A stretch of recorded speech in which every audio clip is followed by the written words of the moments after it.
10 years old, and I held my mother's gun to my head, and I wanted to blow my brains out all over her wall.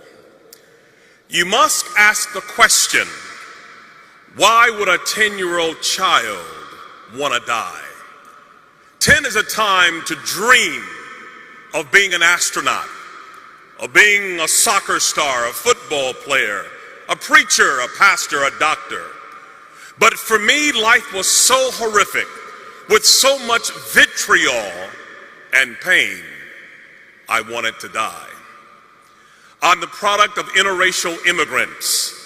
My grandmother was tall, white, and thin from Germany, and we called her French fry. My grandfather was a big, burly black man from Cuba, and we called him Hamburger. Hamburger met French fry and created a Happy Meal. And these two immigrants produced 7 McNuggets with special sauce. We would joke that we would have Wiener Schnitzel with salsa for Thanksgiving. My grandfather had to hide the fact in the 1940s in America that he was married to a Caucasian woman. But one wedding anniversary, he had a flaw. He liked to drink overproof Cuban rum. And one evening he was inebriated. And a man saw them together and said to my grandmother, "Why would you be a nigger lover?" My grandfather, with huge arms, lost his temper and hit the man in the jaw and broke his neck. The man didn't die, but he was injured severely. He went to the worst prison, convicted of the crime, Mansfield Reformatory in Ohio, locked down 23 hours a day. It hit the newspapers that my grandmother was married to this convicted felon and she lost her job. But being a German woman, she didn't complain or whine or woe is me. She began to work odd jobs, cleaning other people's houses and toilets, taking care of their children.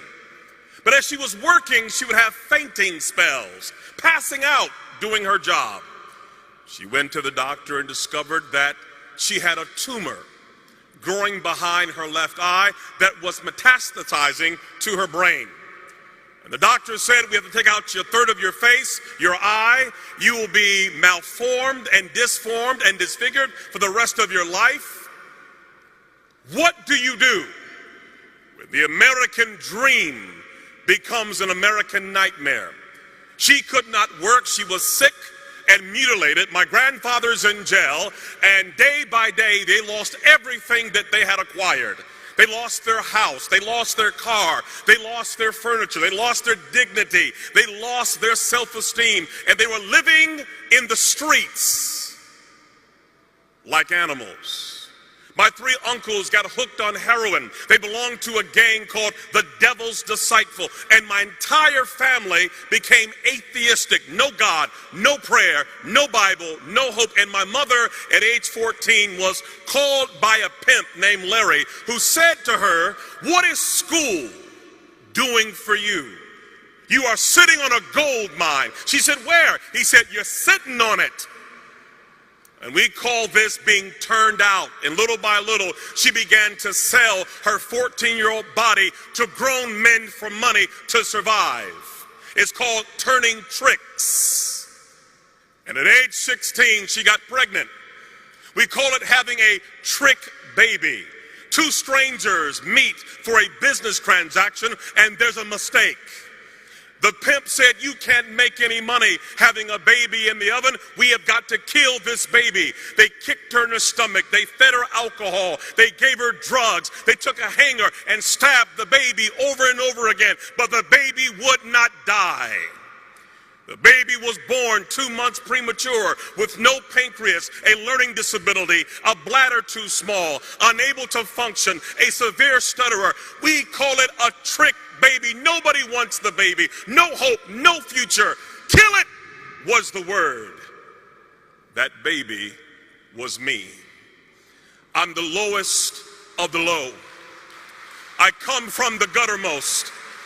I come from a hellish condition. And so when I would go to school, I couldn't talk. I stuttered so severely from the trauma. My mother had a madam who hated men. Her name was Dolores, and she was a sadist. And when she would watch me, she would take a broomstick and stick it in a place where no boy should have any object in his body. And when you are tortured like that, you learn 4 things. Don't talk, don't trust, don't feel, and pretend nothing is happening. And by age 10, I had had enough. I wanted to die. And in my school, they put me in a boiler room with other kids who were dysfunctional like me, where we would finger paint all day long. And yet there was a teacher, thank God for her, who had a Gideon Bible. And she came to my school and she saw kids like me as her mission field. And she would give me this Gideon Bible and read to me stories of dysfunctional characters who God used. She would say to me, Ronaldo, God uses greatly those who have been wounded very deeply. He will turn your pain into power, your wounds into wisdom. She had me read the story of Moses, who was also a stutterer. I began to understand that God did love a trick baby. Even as low as I was, there was hope for me and possibility. And when a child begins to understand the love of God and the power of his word and the possibilities, it changes everything. How can a young man keep his way clean? By taking heed according to your word. Your word have I hid in my heart that I may not sin against thee.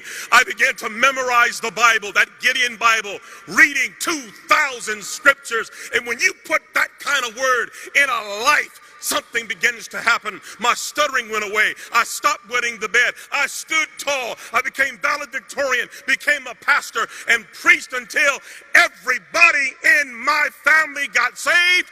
Why? Because somebody placed the Gideon Bible in a woman's hand that changed a life forever.